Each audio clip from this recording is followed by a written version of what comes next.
છેલ્લા 10 વર્ષથી Gujarat public service commission દ્વારા જે મૌખિક ઇન્ટરવ્યુ રાખવામાં આવે છે ત્યારે આ મૌખિક ઇન્ટરવ્યુની પ્રથા એ જ્ઞાતિવાદી પ્રથા બની ગઈ છે। જે ભૂતકાળમાં દ્રોણાચાર્ય પ્રથા હતી એ આજે હસમુખ પટેલ પોતે બેસીને દ્રોણાચાર્ય પ્રથા ચલાવી રહ્યા હોય એવું અમને લાગે છે। છેલ્લા 10 વર્ષમાં જેટલી પણ ભરતીઓ કરવામાં આવી છે તમામ ભરતીઓમાં એસસી એસટી ઓબીસી ના જેટલા પણ ઉમેદવારો હતા એને સીધી રીતે એમની સાથે હળહળતો અન્યાય આ જીપીએસસી ના ચેરમેનો દ્વારા કરવામાં આવ્યો છે।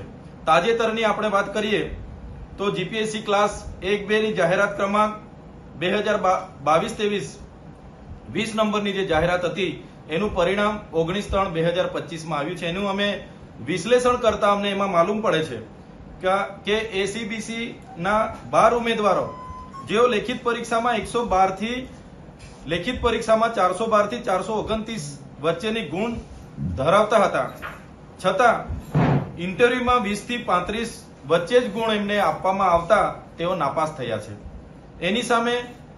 એની સાથે એસસી ના 12 ઉમેદવારો જેઓ લેખિત પરીક્ષામાં 387 થી 412 વચ્ચે ગુણ પોતે લાવ્યા છે પરંતુ ઇન્ટરવ્યુમાં 24 થી 52 વચ્ચેના જ ગુણ એમને આપવામાં આવતા તેઓ પણ નાપાસ થયા છે।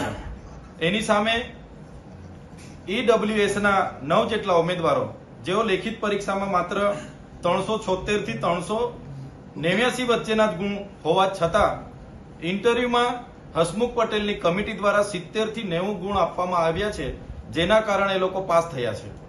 જે લોકો 1 થી 10 માં ટોપ 10 માં હતા લેખિત પરીક્ષામાં એમને મૌખિક ઇન્ટરવ્યુમાં 20 થી લઈને 50 સુધીના ગુણ આપતા એ લોકો નપાસ થયા।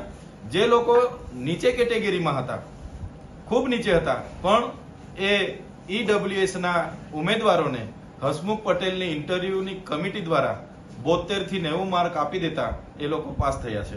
તેવી રીતે ભાઈ પટેલ જ્યારે આઈપીએસ સુરતમાં હતા ત્યાં પણ અમે તપાસ કરી એમના સમયના કાર્યકાળ દરમિયાન અધિકારીઓ સાથે વાત કરી છે તો એમનું માનસિકતા જ્ઞાતિવાદી જ છે।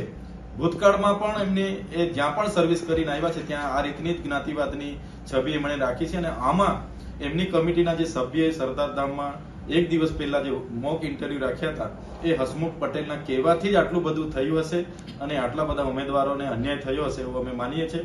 હસમુખ પટેલને પણ ચેરમેન પદેથી દૂર કરવા જોઈએ એવી અમારી સ્પષ્ટ માંગણી છે। મિત્રો આવા જ વિડીયો અને શોર્ટ્સ જોવા માટે આજે જ અમારી ન્યૂઝ રૂમ યુટ્યુબ ચેનલને સબસ્ક્રાઇબ કરો।